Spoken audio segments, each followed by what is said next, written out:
ایک پردیسی شخص کا بیٹا فوت ہو گیا.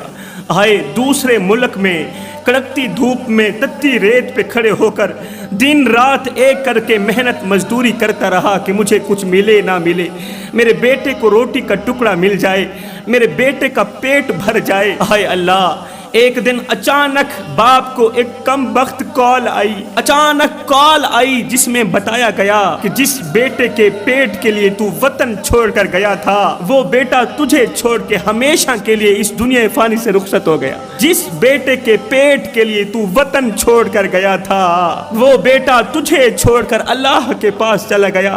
تیرا بیٹا فوت ہو گیا ہے, تیرے بیٹے کا انتقال ہو گیا ہے. ہائے میرے بھائیو, جب پردیسی باپ نے چوتھے ملک میں بیٹھ کر خبر سنی ہوگی کہ میرا بیٹا فوت ہو گیا ہے, بیٹے کی موت کی خبر سنتے ہی غریب باپ کے دل پر کیا گزری ہوگی. بیٹے کی انتقال کی خبر سنتے ہی پردیسی باپ کی ایک چیخ نکلی, زمین پر گرا, گرتے ہی بے ہوش ہو گیا. 24 گھنٹے بعد ہوش آیا. ادھر سے یہ بے ہوش ہوا, ادھر سے عزیز و اقارب نے اس کے بیٹے کو غسل کفن دے کر مٹی کے سپرد کر دیا, خاک کے سپرد کر دیا. یہ بد نصیب باپ کم بخت پردیس کی وجہ سے اپنے بیٹے کو آخری وقت دفنا بھی نہ سکا, غسل بھی نہ دے سکا, بیٹے کی میت کو کندھا بھی نہ دے سکا, قبر میں بھی نہ اتار سکا. ہائے روٹی امیر شہر کے کتوں نے چھین لی, فاقہ غریب شہر کے بچوں میں بٹ گیا.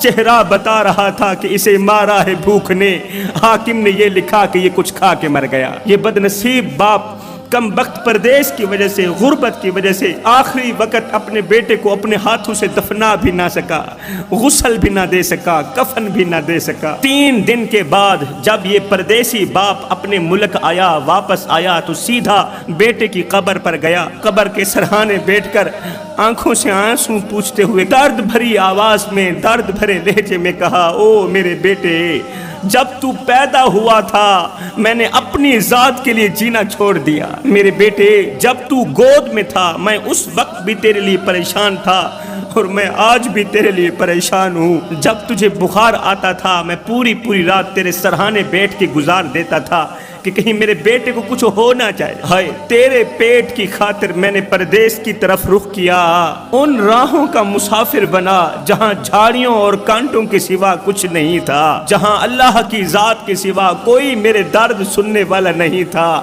کوئی میرے دکھڑے سننے والا نہیں تھا. میرے سینے پر دکھوں کا بوجھ رہتا تھا, غموں کا بوجھ رہتا تھا, مگر اس بوجھ کو ہلکا کرنے کے لیے کوئی غمخوار نہیں ملتا تھا. آئے نہ ہم رہے دل لگانے کے قابل, نہ دل رہا غم اٹھانے کے قابل.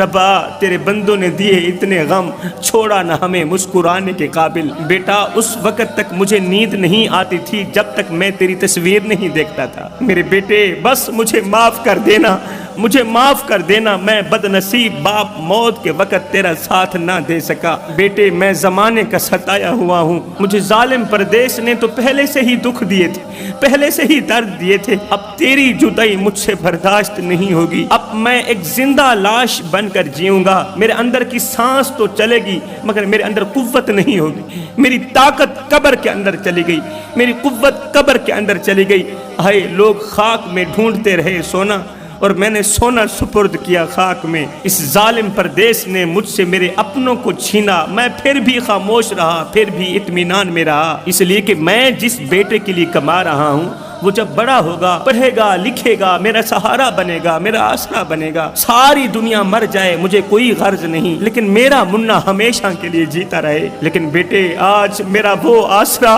میری وہ خوشی بھی ختم ہو گئی. ہائے ہجر تیرا جے پانی منگے تے میں کھو نے نہ دے کینا, جی کر دے تینوں کول بٹھا کے درد پرانے چھیڑا. جوانوں, اس پردیسی باپ کا رونا اللہ تعالیٰ کو اتنا پسند آیا, اتنا پسند آیا کہ اس کے ایک بیٹے کے مرنے کے بعد اللہ تعالیٰ نے اسے 8 بیٹے عطا کی. مگر ان 8 بیٹوں کے ہونے کے باوجود بھی جب عید کا دن آتا تھا, جب خوشی کا دن آتا تھا تو یہ باپ اس مرے ہوئے بیٹے کو یاد کر کے دھاڑے مار مار کے روتا تھا, چیختا تھا, چلاتا تھا, سر پیٹتا تھا. مرے ہوئے بیٹے کی یادیں اسے تڑپا کے رکھ دیتی تھی.